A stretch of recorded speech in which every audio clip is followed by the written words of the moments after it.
Today, we're exploring a profound shift in how we understand law in the digital age, a concept that fundamentally separates the idea of a law from the way it's written down. This explainer is based on the works of Professor V.R. Kiskinov. Okay, so to get started, we have to wrap our heads around a fundamental difference here. On one hand, you've got the legal norm.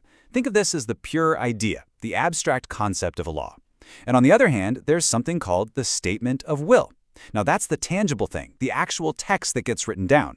For centuries, these two have been so closely linked that we kind of just treated them as one and the same. So here's our roadmap for this discussion. We're going to start with that classic relationship between the idea and the text. Then we'll look at how technology is shaking things up. We'll classify the new kinds of law that are popping up, compare them to the old ways, and finally, we'll look ahead to the future of automated law. All right, first up, the idea versus the text. Let's really dig into this classic relationship between a legal rule and its physical form, because this connection has shaped how we've thought about law for generations. You know, for hundreds of years, the statement of will was pretty much exclusively text on paper. That was it. The law was spoken in natural language, it was written down, and the medium was paper. This created a powerful monopoly, a really tight, unchallenged bond between the ideal rule and the text. There just weren't any other options on the table. To make this a little clearer, let's use an analogy. Imagine the legal norm, that abstract idea, is an architect's perfect blueprint. And the legal statement of will, the text, is like the printed instructions you give to the builder. But here's where it gets really interesting for us today. What if those instructions could build the house all by themselves? And that question brings us to our next section, when law becomes code. We're going to see how this traditional model is being completely disrupted by technology.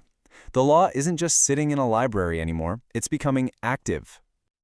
And this isn't just theory, right? We see real examples of this happening right now.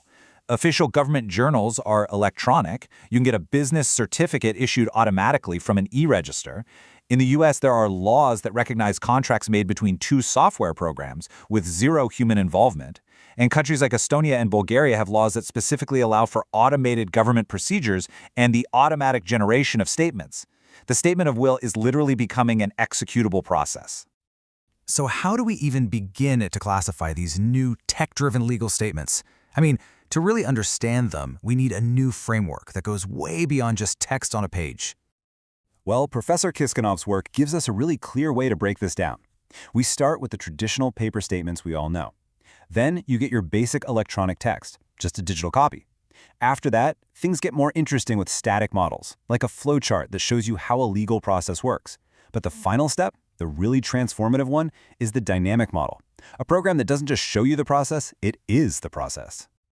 And this right here is the absolute game changer, the dynamic model. This is where the legal statement becomes a piece of software that can perform legally binding actions all on its own. It doesn't just describe the rule, it realizes it. It can check facts, apply the rule, and produce a legally valid result, all without a human having to step in at the moment of execution. Okay, now that we've defined all these new forms, let's put them side by side. We can compare the original idea, its classic text form, and this new dynamic form to really see just how big of a change we're talking about. This table just lays it all out so clearly. The legal norm, the idea, exists only in our minds, in human consciousness. The traditional statement is on something material, like paper. But the dynamic statement, it exists in a virtual environment. And just look at the action row. The norm and the traditional text, they both describe behavior. The dynamic statement, the code, actually realizes it. But maybe the most dramatic shift of all is highlighted right here, the human factor. For a traditional law on paper to do anything, a person has to read it, interpret it, and then apply it. That's high participation. But for a dynamic statement, the code, to have an effect, direct human participation can be super low or even zero. The system just runs the legal process automatically. Understanding all this really opens up a whole new world of possibilities, but also some pretty serious questions for the future of government. This isn't just a small technical tweak, it's a fundamental evolution in what law even is. Now, there's a key concern raised in the research that we have to be careful about.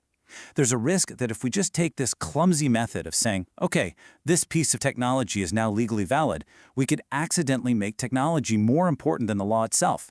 And if that happens, instead of code serving the law would be forced to bend to the limits and even the bugs in the code.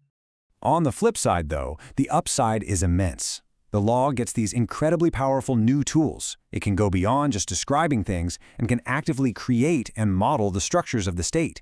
E-government, e-justice, these can be built directly from these new dynamic legal statements, making everything way more efficient and transparent.